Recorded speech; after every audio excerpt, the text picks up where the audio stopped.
So we're going to do some Skywatch. So this one's going to be on Expert, and then the next one's going to be on Master difficulty. So they're both pretty easy to do. Master is a little bit harder, takes a little bit longer. So Expert, I was able to get it down to around 4 minutes, whereas Master is around 4.5 minutes. So difference being that Master has champions and usually a lot more enemies, but still able to do it relatively quickly. So I prefer this Skywatch High version to Caldera's Vex version. Vex version of Caldera usually takes closer to 5 minutes. So this one's a little bit faster, especially if you get tired of running Caldera over and over again. But the alternate version of this one is not as good. So I think it's Fallen version, but that requires holding 3 points for a set period of time. So that one takes a bit longer. You can't just rush through it, whereas this one you can move through pretty quickly if you know how to do it correctly. So Caldera is definitely going to be the more consistent between both variations, but I do prefer this variation. Just don't get caught in those. Even getting caught in it, it's still able to do it in around 4 minutes. So depends on the modifiers and then also the secondary objective as well. So this one's just combatants defeated. So just got to get 60 kills, doesn't matter how you kill them. Some of the other ones are a little bit more difficult, like the precision kills, combatants and defeated, weapon kills, and ability kills. Those are usually the easiest ones to do. Precision kills, you got to be a little bit more attentive to making sure you finish that objective, because if you don't finish those bonus objectives, you're not likely to get an A ranking, especially in the higher difficulties. So yeah, once you open up this, you just run past. So you don't have to kill all the enemies in that room, you just have to kill most of them, but once that opens up, you can move forward.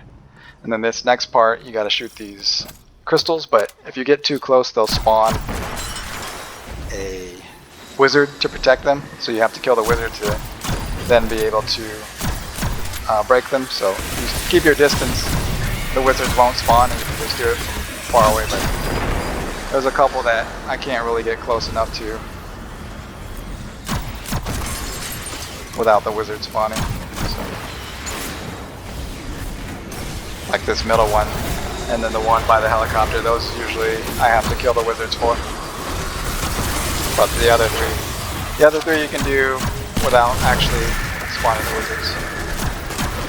I can't shoot it because the stupid ogre shooting me in the back.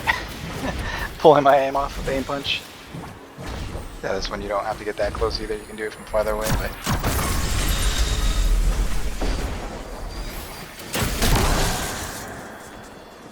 so probably could have done this actually a lot faster if I had a little bit more experience, but on Master difficulty I do it better, even though there's more enemies and harder enemies, because experience makes a difference. When you do it enough times, you figure out what works and what doesn't.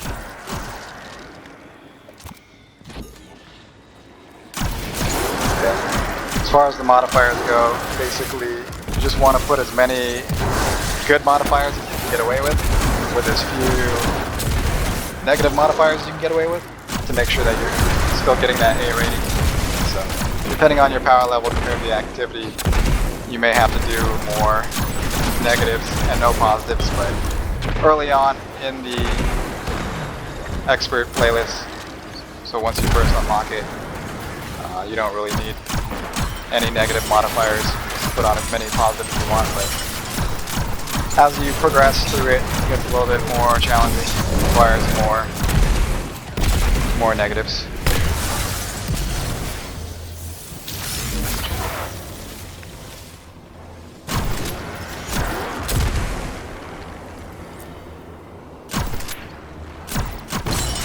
Those crystals come up, just pop them and then go back to the boss. And all I'm using is my primer, so I mean if you had like a machine gun heavy or sniper, you do a lot more damage that way, but I'm just using my primary rifles. It's definitely ways to do it faster for sure. But even doing it like that is 4 minutes. I believe it was 4 minutes 10 seconds exactly. Definitely possible to get it under 4 minutes for sure. Hopefully, one day we'll repopulate the area with civilians, planting seeds for a future garden, 4 minutes so to 11. speak. That's such a nice idea. Guardians, I would send without Alright, so this is the master difficulty version. So 300, once you get to around like 290 plus, you're going to have to do master difficulty, because even with all the negative modifiers possible, you won't be able to get an A rating on expert. So from around 200 to 290 you can get away with expert, but above 290 you're going to have to do masters to get that A rating, to get higher level here. But honestly, it's not that much harder. Some of the other missions are considerably harder on master compared to expert, but this one is not that much. Caldera is definitely going to be the easiest on Fallen version for sure, but Vex version takes a little bit longer. So.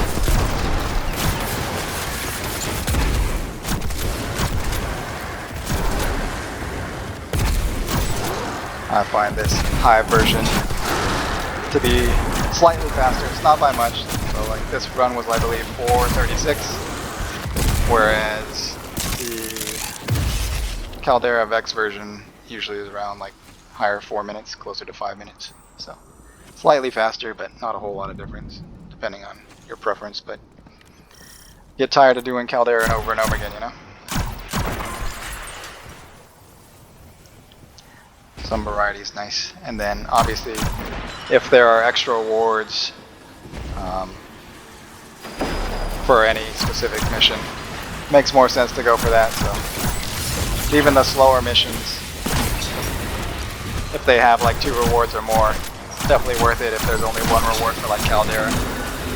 Those take maybe like 7.5 minutes tops, 8 minutes if you get held up big time. But for 2 rewards, that's about 4 minutes each reward, which is faster than these other runs. So.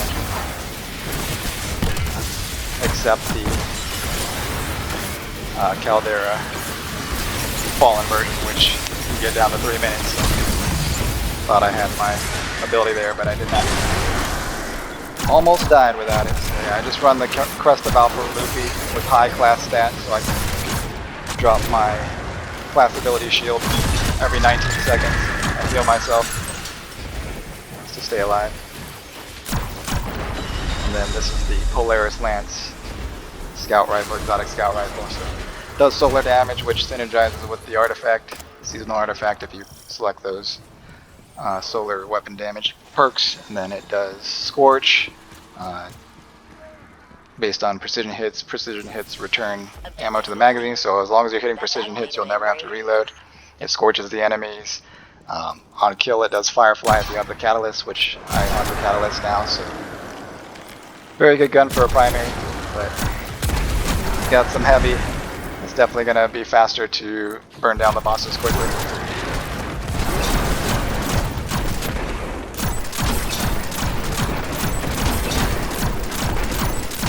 And then positive modifiers like the extra precision damage definitely help out too. It's basically, they're like 2.5 times damage, precision damage, but they do lower your non-precision damage. But if you're using a scout rifle, then you're going to be focusing on precision damage anyway. So.